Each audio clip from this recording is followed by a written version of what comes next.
साधू मार्तंड पालवे यांनी माझा रस्ता अडवला आणि कुठं बाबा आत बाहेर करताना सारखी भांडणं करणार, काहीतरी आडवं बांधणार, काट्या टाकणार, वैरण टाकणार, आलं की परत ती अंगावर येणार, पळून केस द्या येणार. आम्ही केस द्या आले तर ती केस घेऊ शकत नाही, ती त्यांना पोलीस स्टेशन वरनं दबाव आणते. ती कोण आहे आम्हाला काय माहित नाही, ती मोठ्या हाताची आहे बारक्या हाताची आहे ती बघू शकत नाही. आम्हाला देव पूजा सुद्धा घरी जाऊ दिलं नाही तिनं 5 वर्ष झालं. काय तू येते कशी, तू राहती कशी, तू काय करती.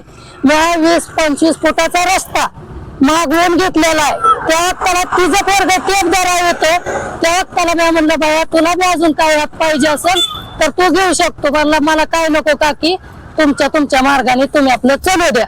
आणि परत आम्ही डोक्याकडे गेलो, सालगुड्याकडे गेलो, परत पुढाऱ्याकडे गेलो, पोलीस स्टेशनला आलो, ग्रामपंचायतीला गेलो, अर्ज दिलं, ग्रामसेवकला अर्ज दिलं.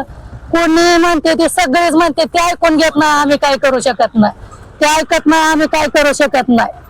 असा विषय म्हणजे आम्ही जायचं कुठं तर आमचा निर्णय असा आहे की जेवढा रस्ता आम्हाला दिलेला आहे ते रस्ता आम्हाला मोकळा करून देऊन आमचं काय असेल ते आमचे आम्हाला रिकामं करून आमचे आम्हाला आजच्या आज द्यावा किंवा 4 दिवसांनी द्या, 8 दिवसांनी द्या.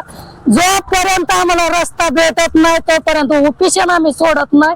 इथं एखादं माझं मरलं तरी चालेल, ह्याला जबाबदार साहेब लोक राहतेली. डोके सरपंच राहील त्याच्यापासून सगळं झालेलं आहे. डोके सरांनी सगळा खेळ केलाय. सरपंचाला नवरा बायकोची भांडणं ऐकतो ऐकाय जात सांगाय जातो मिटवायला, आणि एक रस्त्याचं भांडण गावातलं ऐकत नाही म्हणजे काय, याला काय म्हणायचं. एक माणूस ऐकत नाही त्याला गावातला.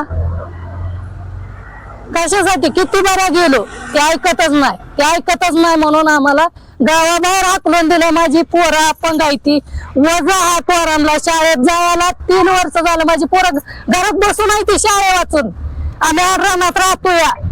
माझ्या पोराला त्या काही एक पोरगी अपंग आहे ती, दप्तर तिला झेपत नाही. इकडे तिला दप्तर झेपत नाही पोरगी, मी घरी बसवून ठेवली. तिला दप्तर जात का एकट्या लांबणं, एकटी शाळेची सोय असताना माझी लेकरं वाळवण ती माहित आहे का. एक एकीकडे राहतोय, मी एकीकडे राहते, तरी पण या गावाने न्याय केली नाही. पोलीस स्टेशनला आम्हालाच भांडण करून त्यांनी आमच्यावरच केस दिली आणि आम्हाला ही रिकामे राहिले, तिने आम्हाला हिंडायला लावलंय. काय कारण आहे याला.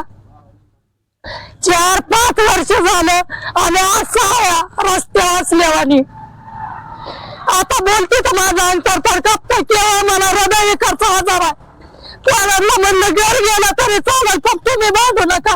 मी मेल्यावरच्या घराला काय करायचंय, तुम्ही घर सोडा पोरानो.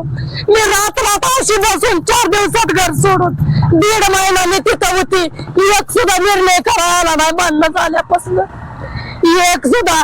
मी म्हणलं मी घेतोय काय तुमच्या घराला करायचंय, आपलं सरळ कुठं मी बाहेर कोणी घ्या आणि राहावा. म्हणून आम्ही घर सोडलं. तिच्या बरोबर आम्हाला रोज भांडाय, त्यांच्या बरोबर ताकद नाही.